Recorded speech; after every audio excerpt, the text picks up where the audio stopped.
एक दुष्ट स्वभाव वाला आदमी था, तो जंगल में गड़ासा लेके खड़ा होता।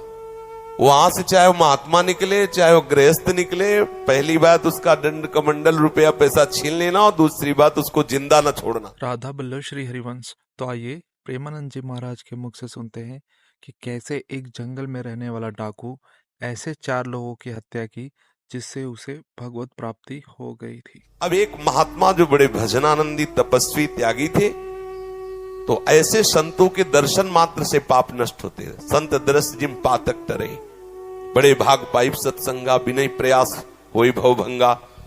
ऐसे महापुरुष का सानिध्य जो ही मिला तो उसने उठाया गड़ासा। तो उनका क्यों भाई, क्यों मारोगे? बोले हमारा व्यसन है, मारना हमारा स्वभाव है, हमारी आदत, हमें नशा है, हम सामान छीन लेते हैं, मारते हैं। बोले ऐसी दुर्गति होगी तेरी कि तुझे पता नहीं। वो तपबल संपन्न थे, वो जो जो बोल रहे थे वो ऐसा लग रहा था कि उसके दिमाग पे लग रहा है। थोड़ी ही देर में संभाषण मात्र, एक तो दर्शन दूसरा संभाषण, तत्काल उसके हृदय में कंपायमान, हृदय में भय पैदा हुआ, चरणों में गिर गया। महाराज मैं तो बहुत पाप की, ये देखो संत दर्शन का फल, कोई उपाय बताओ। महाराज सब छोड़ दूंगा यदि मुझे शिष्य बना लो। तो उनका तुम्हें ऐसे शिष्य नहीं बनाएंगे, पहले तुम भारत के तीर्थों का अवगाहन करो, जब तुम पवित्र हो जाओगे तब तुम्हें शिष्य बनाएंगे। तुमने बहुत सी हत्याएं की है, बनाएंगे शिष्य, लेकिन पहले भारत के तीर्थों में भ्रमण करो। तो महाराज हम कैसे जानेंगे कि हम पवित्र हो गए, निष्पाप हो गए? तो उन्होंने एक सूखी लकड़ी दी और कहा जब ये हरी हो जाए, इसमें अंकुरण हो जाए, तो वहीं से लौट आना, जानना तुम निष्पाप हो गए। चल पड़ा। अब महापुरुष की प्रेरणा, ये होता है संत का प्रभाव। अब वो लकड़ी ली सूखी और चल पड़ा।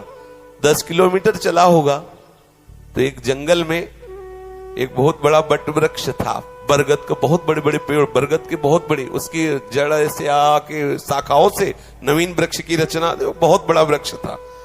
उसी के नीचे सोचा रात्रि काट लेते, फिर हम तीर्थ यात्रा में जाएंगे।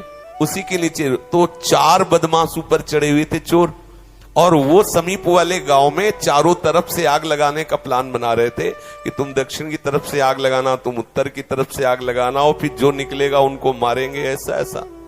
उसने सोचा इतने पाप किए हैं, तीर्थ यात्रा तो जा ही रहे, इन 4 को और मार देते हैं, क्योंकि ये 4 मरेंगे तो पूरा गांव बच जाएगा। अब जो तीर्थ ही जा रहे हैं तो जब 50-100 वो मारे तो 2-4 इनमें क्या जाता है। उन्होंने आवाज लगाई, ये सुनो तुम्हारा प्लान ठीक नहीं है। तो देखा कि कोई हमारे प्लान को सुन लिया, तो उनका देखो हम तुम्हारे गुरु हैं इस बात के, जीवन हो गया गड़ासा चलाते हुए, मुझे पता है तुम फंस जाओगे, नीचे उतरो। अब एक साथ थोड़ी उतरेंगे, एक एक उतर। बड़ा वृक्ष था तो जड़ की आड़ में उसको पता था, मारने का अभ्यास था, बिना अस्त्र शस्त्र के हाथ ही से मार दिया, 4 को मार दिया। मारा, सोचा अभी यहाँ तो हमने हत्या कर दी, अभी यहाँ नहीं रुकेंगे, आगे जो ही लकड़ी उठाया तो हरी हो गई।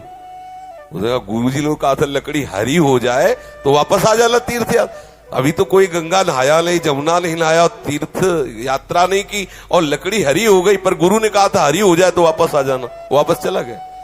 जो ही पहुंचा, गुरु जी दंडवत।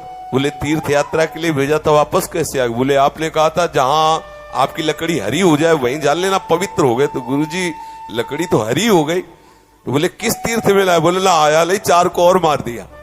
बोले 4 को मार दिया तो और पाप बढ़ना चाहिए, कैसे क्या? तब उन्होंने बताया पूरे गांव की रक्षा करने के भाव से मैंने तो बोले देखो बेटा, अभी तक अपने स्वार्थ के लिए मारते थे, उद्देश्य था आपको अपने स्वार्थ का, तो वो पाप हुआ। लेकिन पूरे नगर के गाय बैल जीव जंतु स्त्री पुरुष बच्चे सबकी रक्षा का उद्देश्य रख के 4 को मार दिया, तो वो महापुण्य हो गया। अब समझे, क्रिया वही है, उद्देश्य बदल गया तो फल बदल गया उसका। आप गृहस्थ में जो क्रियाएं कर रहे हैं वही क्रियाएं प्रभु के लिए करने लगे, उद्देश्य बना ले प्रभु की प्रसन्नता, बात बन गई।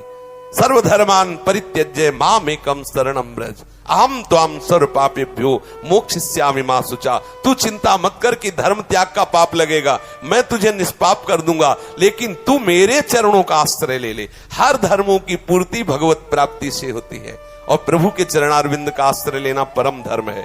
जो धर्म कर्म प्रभु की प्राप्ति में बाधा पहुंचावे तजिए ताहि कोटि वैरिशम, उसे करोड़ों दुश्मन के समान त्याग देना चाहिए। जैसे तजियो पिता प्रहलाद विभीषण बंधु भरत महतारी गुरु बलि तजो कंत ब्रज बनितन बोले भेमुद मंगलकारी। इसलिए अपने जीवन का लक्ष्य प्रभु प्राप्ति बनाने वाले के लिए हर धर्म भगवत प्रसन्नता के लिए किया जाए, वही हो गया भगवत प्राप्ति का हेतु। समझ रहे?